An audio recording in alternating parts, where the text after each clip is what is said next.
Hello students, welcome to Commerce Site. Myself, Mr. Amit sir, your success partner.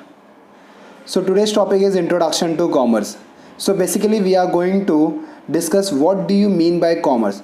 So commerce क्या है student? सो commerce एक business का एक part है जिसके अंदर क्या होता है, जहाँ पर हम लोग क्या करेंगे, distribution of goods and services करेंगे। मतलब जो भी गुड्स हम बनाएंगे वो गुड्स को हमें क्या करना है, आफ्टर द प्रोडक्शन, वो गुड्स का प्रोडक्शन करने के बाद हमें उस गुड्स को क्या करना है, डिस्ट्रीब्यूट करना है। सो कॉमर्स का दो पार्ट है। सो पहला पार्ट है ट्रेड और दूसरा पार्ट है aids to trade. So basically commerce का एक फॉर्मूला है छोटा सा, commerce equals to trade plus aids to trade. So first will discuss about the trade. Trade क्या होता है? ट्रेड का मतलब क्या है, जहाँ पर buying and selling of goods and services, जहाँ पर कोई भी गुड्स एंड सर्विस उसका बाइंग एंड सेलिंग होगा, जहाँ पर वो एक्सचेंज होगा गुड्स एंड सर्विस, किस लिए होगा, पैसे के लिए होगा। सो इसके थ्रू जो मैन्युफैक्चरर है वो क्या करेगा, पैसे लेगा और गुड्स कस्टमर को सेल करेगा। That is what known as the trade. So types of trade क्या है? ट्रेड के दो टाइप्स है, एक है इंटरनल ट्रेड और दूसरा है external trade. So internal trade का दूसरा नाम है होम ट्रेड और एक्सटर्नल ट्रेड का दूसरा नाम है फॉरेन ट्रेड। तो सबसे पहले हम इंटरनल ट्रेड देखते हैं। इंटरनल ट्रेड मतलब क्या होता है, ऐसा ट्रेड जो with in the boundary line of the country होगा।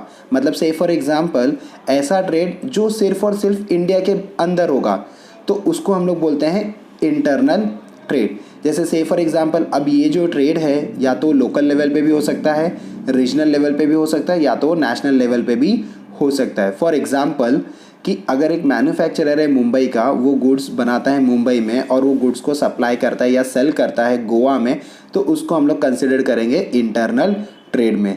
वापस से इंटरनल ट्रेड के दो पार्ट है, पहला है होलसेल ट्रेड और दूसरा है रिटेल ट्रेड। सो होलसेल ट्रेड क्या होता है, जहाँ पर बायर एक बल्क क्वांटिटी में गुड्स को परचेज करता है और उसको स्मॉल क्वांटिटी में रिटेलर को सेल करता है, उसको हम बोलते हैं होलसेल ट्रेड। तो होलसेलर क्या होता है, वो एक लिंक क्रिएट करता है। किसके बीच में लिंक क्रिएट करता है? तो मैन्युफैक्चरर और रिटेलर के बीच में वो लिंक क्रिएट करता है।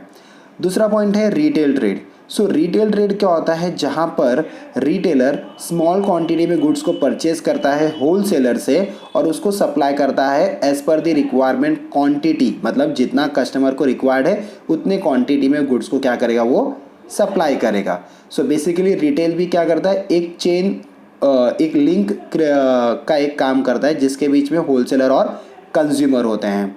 सो दूसरा पार्ट है हमारा external trade. So external trade वो होता है जहाँ पर एक नेशनल बाउंड्री से दूसरे नेशनल बाउंड्री में अगर कोई बिजनेस हो रहा है तो उसे हम बोलते हैं एक्सटर्नल ट्रेड। एक्सटर्नल ट्रेड का और एक दूसरा नाम मैंने बताया था, that is what, foreign trade. So for example कि सपोज इंडिया ने गुड्स बनाया और उसको सप्लाई किया न्यूयॉर्क को, सो इसको हम लोग बोलेंगे एक्सटर्नल ट्रेड। एक्सटर्नल ट्रेड के तीन पार्ट है। पहला पार्ट है export trade. So export trade में क्या होता है, जहाँ पर हम क्या करने वाले हैं, से फॉर एग्जांपल इंडिया क्या करेगा, गुड्स को सप्लाई करेगा जापान को, तो इसको हम बोलेंगे एक्सपोर्ट ट्रेड, जहाँ पर इंडिया एक्सपोर्टर हो गया और इंपोर्टर जापान हो गया। सिंपल वे में इंपोर्ट ट्रेड भी है। सो इंपोर्ट ट्रेड में क्या हो रहा है, जहाँ पर हम क्या करेंगे, गुड्स को इंपोर्ट करेंगे। फॉर एन एग्जांपल जैसे पॉइंट नंबर ए में देखा था एक्सपोर्ट ट्रेड में, वैसे ही पॉइंट बी भी है। यहाँ पर क्या होगा कि हम गुड्स खरीद रहे हैं, किससे गुड्स खरीद रहे हैं, तो वो न्यूयॉर्क से गुड्स परचेज कर रहे हैं। तो यहाँ पर हम इंपोर्टर हो गए और न्यूयॉर्क क्या हो जाएगा, एक्सपोर्टर हो जाएगा। इंट्रापोर्ट में क्या होगा, जहाँ पर एक कंट्री गुड्स परचेज करेगी और उसको परचेज करने के बाद उसके अंदर कुछ छोटे से या थोड़ा बहुत उसके अंदर मॉडिफिकेशन करने के बाद वो क्या करेगा, किसी और को गुड्स को सप्लाई कर देगा, उसको बोला गया है उसको क्या बोला गया है, interport trade. So for example कि इंडिया ने गुड्स परचेज किया जापान से और उसको वापस से सेल कर दिया चाइना को, तो इसको बोला जाएगा इंटरपोर्ट ट्रेड। सो अब देखो aids to trade. Aids to trade का बेसिकली मतलब होता है हेल्प टू ट्रेड, जहाँ पर जो भी हमारे बिजनेस में जो भी गुड्स एंड सर्विसेज हमने प्रोड्यूस किया है, अब वो गुड्स एंड सर्विस को हमें क्या करना है, स्मूथली एक्सचेंज करना है। तो स्मूथली एक्सचेंज करने के लिए हमें कुछ फैसिलिटीज़ की ज़रूरत है।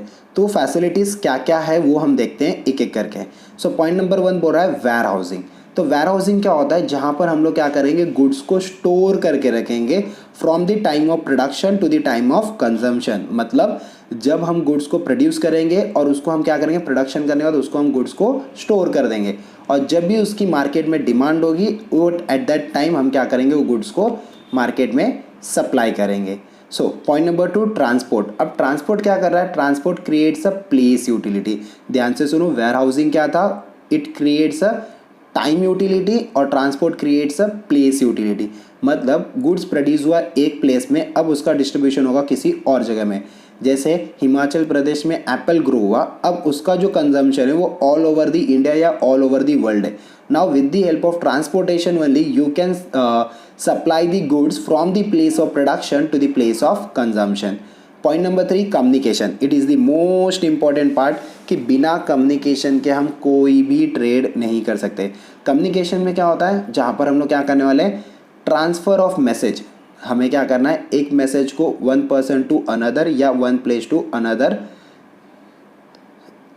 हमें क्या करना है, सप्लाई करना है। क्यों, क्योंकि हमें क्या करना है, गुड्स को सेल परचेज करना है। तो with the help of proper communication से क्या होगा, हम अपने कस्टमर्स तक गुड्स को पहुंचा पाएंगे।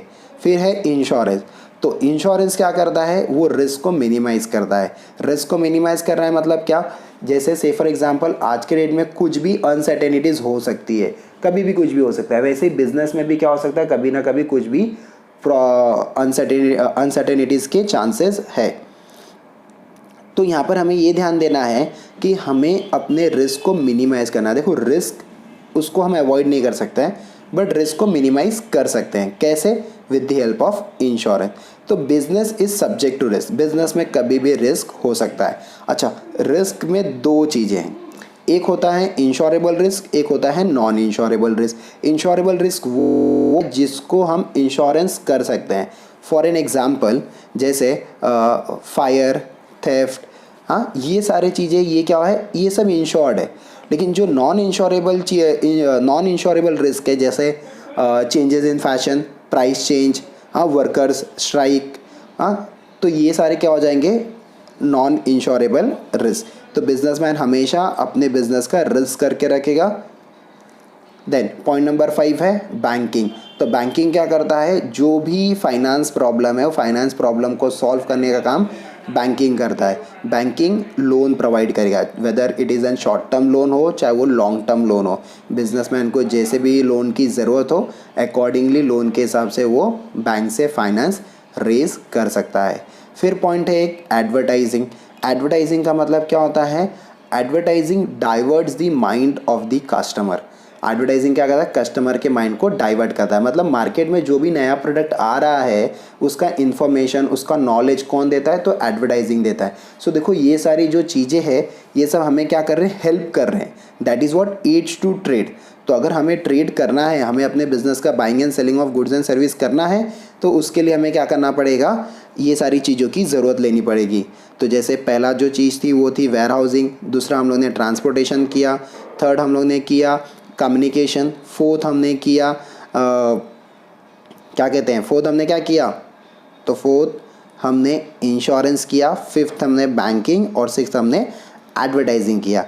पॉइंट नंबर 7 है सेल्समैन। सेल्समैन जो होता है वो बहुत ही इंपॉर्टेंट रोल प्ले करते हैं हमारे गुड्स को सेल करने के लिए। तो उन लोग क्या करेंगे, ऑर्डर्स को लेंगे, अपने जो भी कस्टमर्स के ऑर्डर है उसको बुक करेंगे, डीलर को देंगे और डीलर क्या करेगा, वो गुड्स कस्टमर को सप्लाई कर देगा। Mercantile agent. तो मर्चेंटाइल एजेंट जो होते हैं वो एक इंटरमीडियरी के जैसे काम करते हैं। इंटरमीडियरीज मतलब एक एजेंट के जैसे काम करते हैं between the buyer and seller. So जो एजेंट है वो क्या करेगा, that remove the personal contact difficulties. Merchant agent facilitates personal contact between the buyers and supplier. So I hope you all understood the points, you have cleared your doubts. For any inquiries or any doubt clearance you can mail me on my email id, that is what I am Amit, your success partner @gmail.com. Thank you.